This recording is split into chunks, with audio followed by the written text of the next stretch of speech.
now the next speaker now is our convener, Palakkad, Sri Arun Narayan ji, and he will be speaking on the 4 foot perspective, heritage love through curiosity, playfulness, and hope.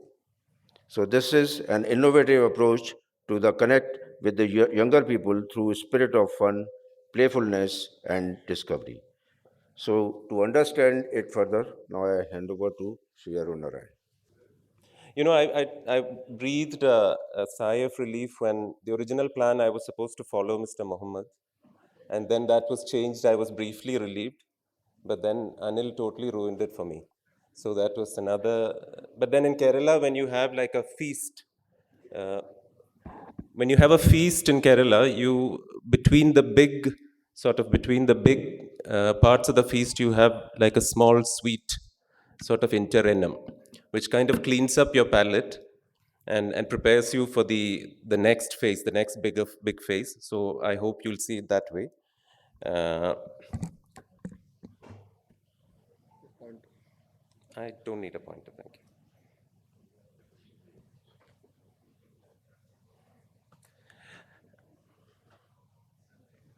Which is the forward one? The forward. Okay, okay, thank you. I was just a brief departure before I start. It's very interesting, isn't it, to see how things from various presentations connect. So when Anil was talking about it in the how the movement that started with Jayadeva's Gita Govind, it had resonances across the country. So there were so many themes that kind of connect between the different presentations, and that sort of brings the country together and the sort of composite culture that we have. Uh, so on a separate note, you have 12, uh, 12 deck temples in Orissa. We think in Kerala like a tritala roof, like a three-tier roof, is like the bee's knees. We think it's the best thing to have. And in Orissa, you have 12 decks. So amazing. So I'm just going to quickly talk about some of the work that we do in Palakkad. It's a small chapter. It's a relatively new chapter. And the chapter started about 5 years back. But before that, in 2015, I used to work in this city. Uh, I left my job and moved back to Palakkad to live with my father. And it was the first time I was moving back to Palakkad in 25 or so years. And in the early months of moving back, I had plans to reacquaint myself with the region and many of the things that I loved there, uh, houses, temples, art forms. So I intended to go on long drives, visit some of the old houses, visit some of the temples, take in performances of the many art forms, and so forth. Uh, it was a great plan, but the way it worked out, and it is a sort of familiar theme through I think in this room it's a familiar theme. It was not the uplifting experience that I thought it would be. Uh, Many of the beautiful old homes had been pulled down or they were in a derelict state. Temples had a different sort of destiny. They had been converted in a new zeal of interest. Temples were being converted into very ugly structures that didn't have the sort of understated grace and quiet mystery that a Kerala temple has. Uh, while I drive through the countryside, I could see that everywhere water bodies had been ravaged for commercial uses, or worse still, made dumping grounds for garbage across the district. Uh, Everywhere I went, art forms seemed to be struggling to survive, often down to their last practitioners. And most depressing of all, the enabler of life and culture in my region, the millennia old tradition of rice farming, was in terminal decline. But that's a familiar story, and everybody in this room would say, "Yeah, deal with it," because it's the trade-off for development. We will lose some of these things, and we'll at best be able to preserve a few of those things. Uh, but what really depressed me was not the state of those things, but the lack of any the apathy that I found everywhere, the widespread apathy when I talked to people, especially young people, there was very limited angst that some of the finest things of our culture was on the verge of being lost forever. And it was even more puzzling that there was very limited spirit of fight, uh, that are matchless landscape, the Kerala landscape that many of you would have visited, and some of you would have seen. I mean, most of you would have seen through pictures. It was being transformed and it was ripped apart as we spoke through a few years. And there was no sense of fight. There was nobody saying, let's do something about it. There were some people, but by and large, people were sort of they were cool about it. And this puzzled me because this was a region where, just a generation back, just for context, Palghat is a place where the iconic Silent Valley movement was fought and won. One of the greatest ecological wins and one of the few ecological wins in India. A generation back, it was fought and won. This is a picture of the great poet Sugata Kumari, and the poets and the artists, and there was no environmental movement in India at the time. It was academics, theater persons, poets, all of these people who came together and formed what was more or less the first ecological front in India.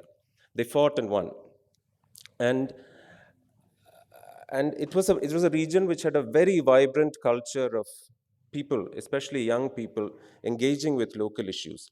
It was not in the cities, in the villages. So, and they did it through a variety of institutions, through libraries, through theater groups, through popular science groups, through arts and sports clubs. And when I looked around, I realized that all of those institutions, once strong, were now depleted and they'd lost steam and they'd lost their ability to influence.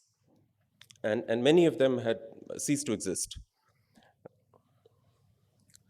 And the outcome of all of that was everywhere you saw, the lives of young people had more or less completely shrunk to the sort of 3-inch backlit screens of their mobile phones. That was more or less their life. And when I thought about it, I realized that this was not necessarily a Palakkad problem. This is a problem everywhere.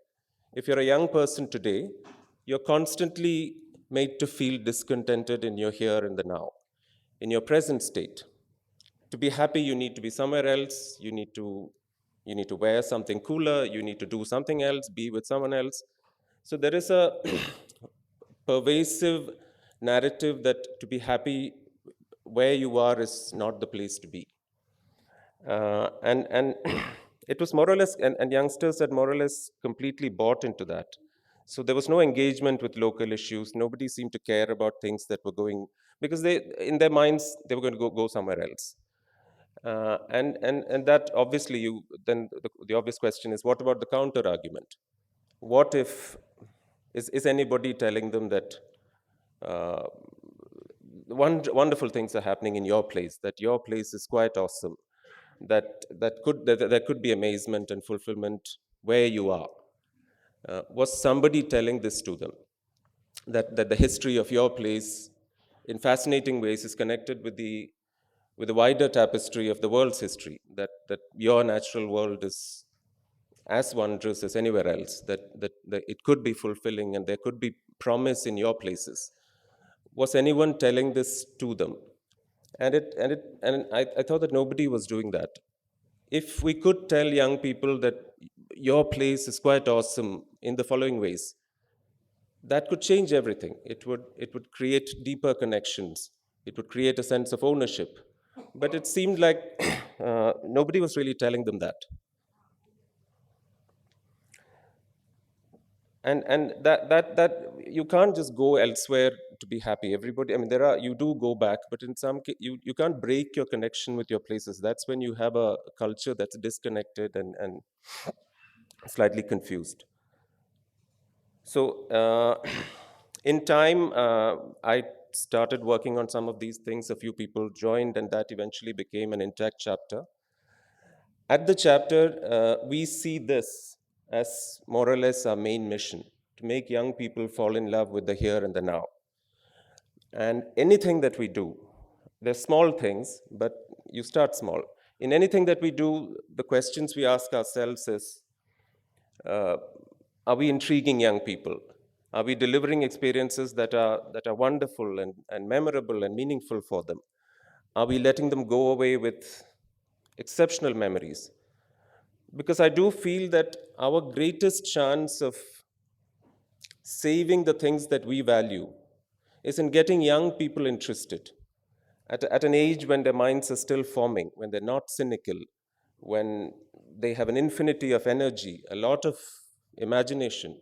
And most important of all, they have the years ahead of them to bring alive the ideas that can make a real change. Most of us in this room, I think, are over 50. And what do we have? We have 20 years or 30 years. It's a journey down. Whereas these are people who have a journey upwards. And I think that is our job one, to get young people interested. So that's how we look at it. And almost anything that we do has, broadly speaking, three parts. I'll take a minute. Uh, so the first thing when we say is essentially what we're saying is that there is the extraordinary in the ordinary.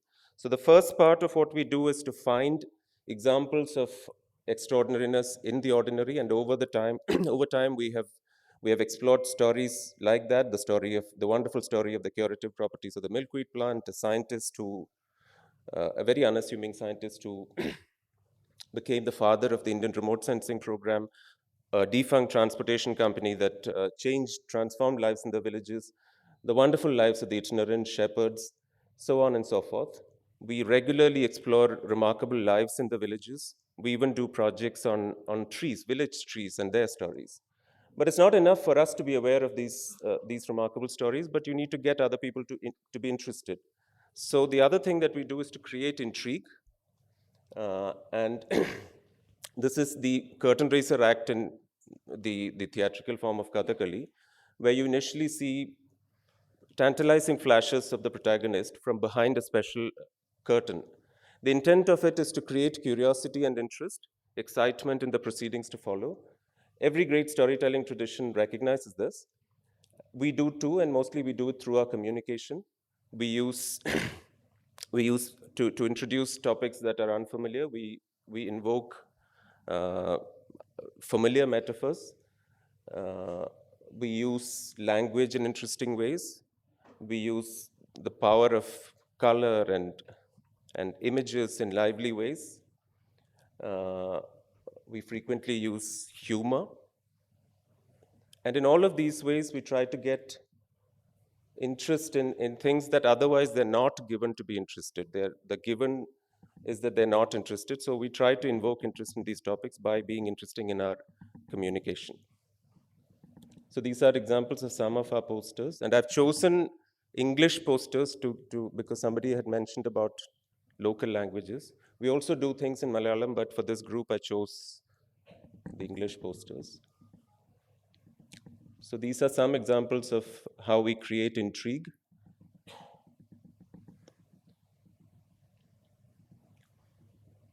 The second part of what we do is most of these topics that we just talked about don't lend themselves, they're not very easily available to a non-expert, be it art, archaeology, history. These are fairly dense topics. And for a young person, they're quite boring sometimes. So we address that challenge by working with the experts, doing our own research, spending a lot of time breaking it up into easier, friendlier forms, and like a sort of well-informed friend or an older relative who's a favorite older relative, we open doors uh, to discovery by telling the stories, by explaining why it's important, explaining context, revealing the details and the nuances,